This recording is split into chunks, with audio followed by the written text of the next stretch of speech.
niko kwa hii greenhouse hapa hivi. Ni ya dembest yangu. Yeye anazingoa kwa sababu anataka kupanda zingine.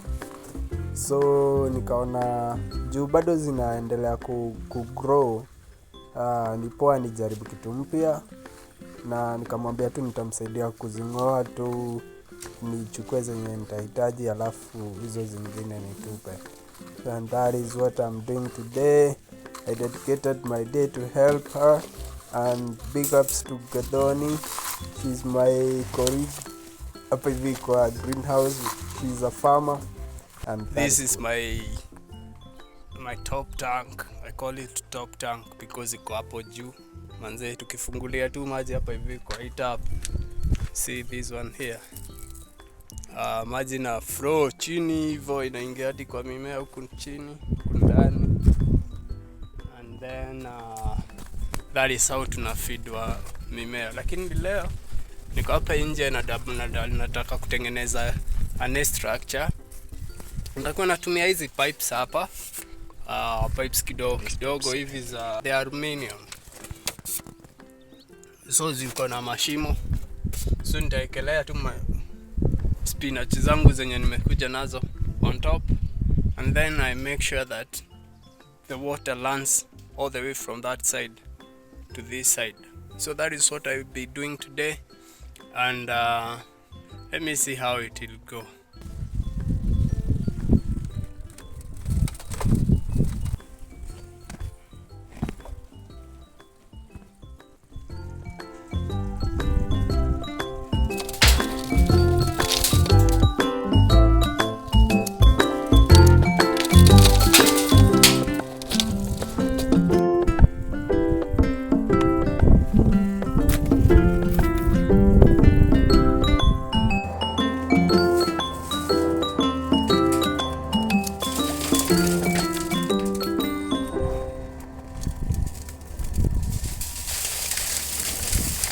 Hapa najazilia hizo mashimo kwenye nimepanda with pumice, ndio at least hizo roots zishikilie vizuri.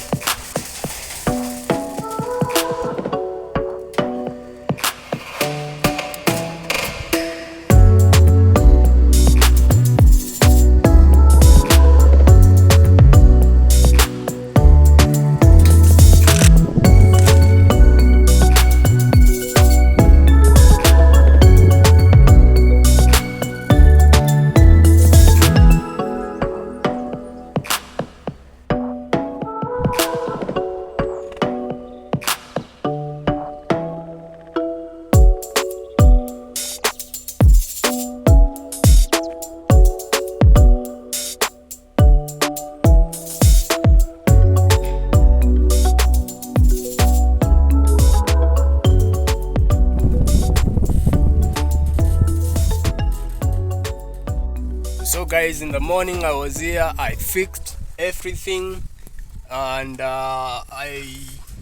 some plants are still wilting, but it was very hot today, and I know by tomorrow morning it will have gained the structure again.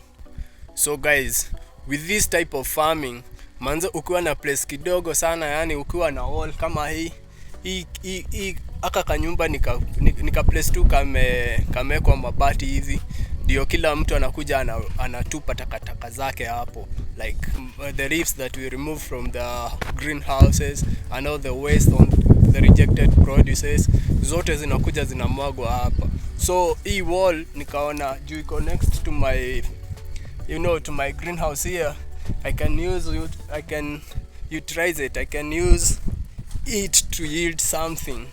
So, and that is why I decided to have this type of farming here. It's a vertical farming. I thought I would do an A-structure farming, but I changed that to just a block. In every pipe here, nimepanda 15 plants. So, and there are 4 pipes here that I'm using currently. So that is the number of the plants that I have for that vertical farming here. So guys, if we can be able to multiply the yield 4 times, 5 times, 10 times, manze, inaweza kuwa fiti.